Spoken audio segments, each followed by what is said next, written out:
Hi, it's Eric from Starfish Coaching. I had a request from Evgeny from one of my business networking groups to give some coaching tips on how to scale a business. He asked, growing my business, I wish I had more tips on how to scale my business. Starting it is one thing, but scaling it to bring more revenue and profit is completely different. I believe a lot of startups have a great idea, but lack the knowledge and experience to scale the business. I can't agree with you more. So here are my thoughts and tips on the topic.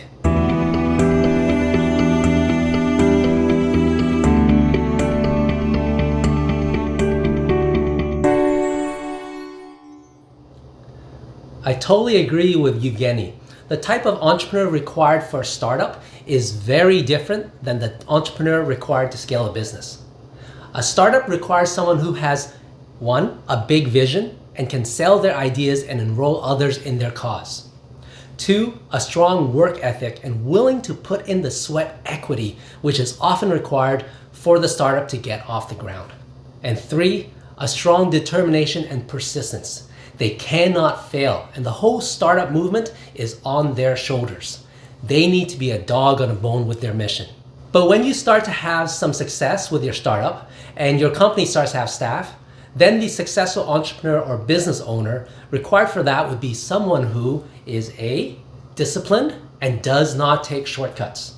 Shortcuts only work when you are small because it's all within your head and there's only you. You can do whatever you want, however you want, whenever you want, because you're a startup and you only have to communicate to you or maybe a few others.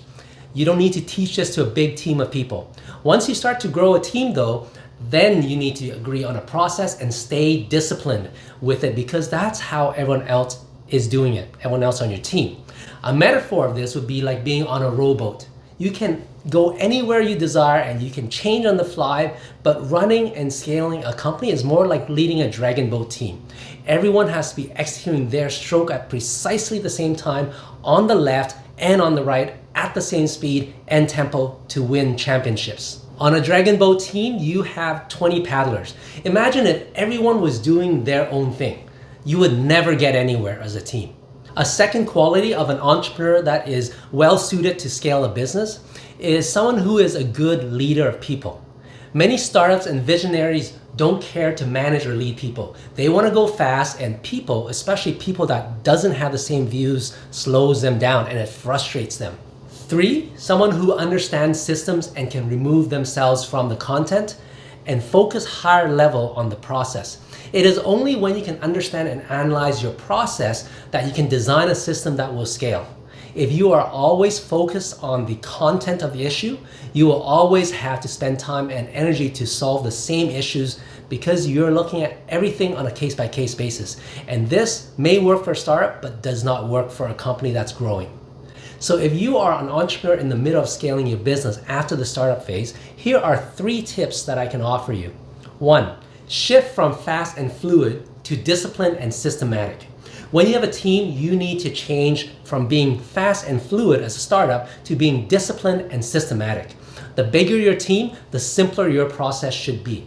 When you're trying to communicate to a team of people, your message needs to be clear and simple, because it needs to be easily duplicated with a bunch of people.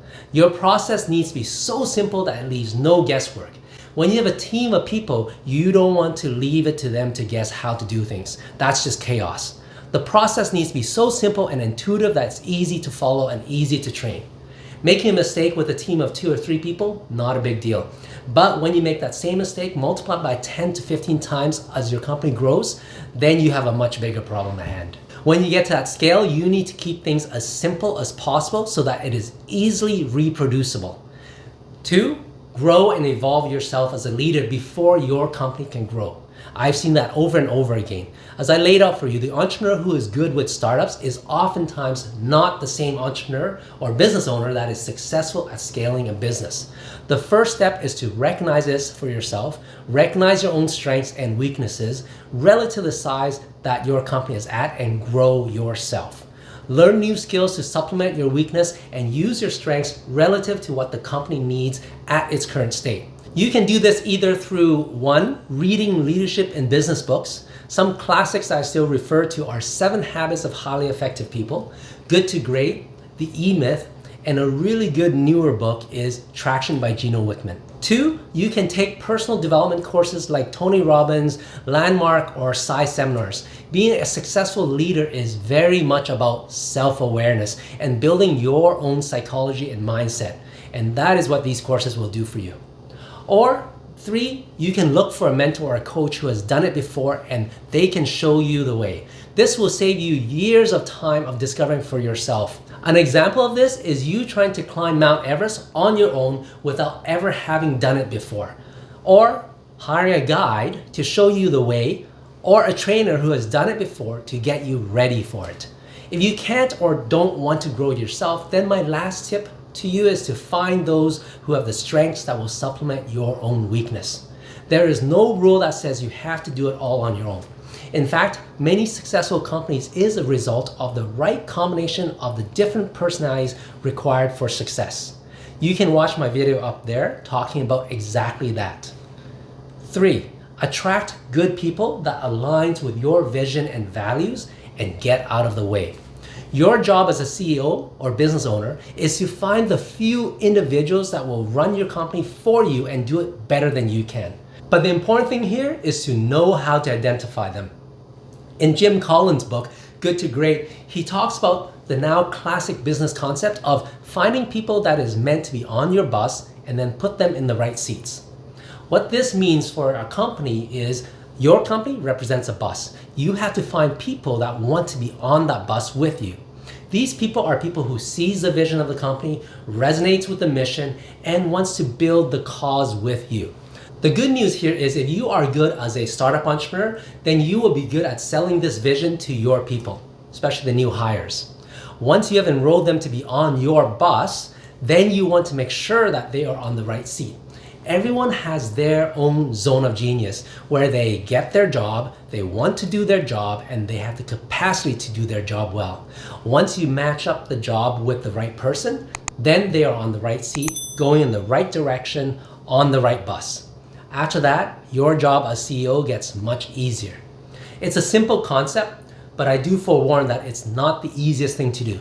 It will take you years to put together a team of the right people, but when you do, the system will just start to work for you, and there won't be much managing required at all. And that is when you will start to see real profits with ease. So I hope this video has given you some things to think about as you scale your business from startup to a thriving business. If your business is not where you want it to be, contact me. Let's have a conversation. I'm Eric Lee with Starfish Coaching, and I can turbocharge your success.